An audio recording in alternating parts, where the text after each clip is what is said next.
Ассаламу алейкум, урматтуу мекендештер, кандайсыңар туугандар? Иштериңер жакшыбы? Түткөн уразаңар кабыл болсун туугандар.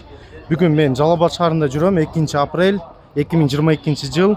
Центрде мына Айгыл Тундалды жүрөм. Жалаң банктар жабык экен. Эми короткий день, бир эле банк кечке чейин саат 7ге чейин иштейт экен. Ал Дос Кредо банк экен. Ошондон курс валютаны билип тартып кетелик туугандар. Каналга катталбагандар каналыбызга катталып койгула, лайк кнопканы басып коюшту унутпогула туугандар. Дос Кредо банктын курсу суббота күнгө доллар 94.50 болот экен, сатылыш 84.50, сатылыш 87.50 экен. Рубльбуз 93 болот экен, сатылыш 1 сом 5 тиын.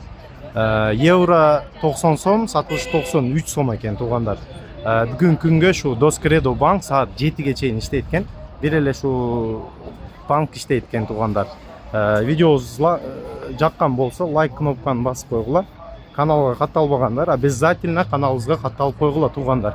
Сиздерге шундай сонун видео кылып тартып турайлы туугандар. Жалал Абад шаарында.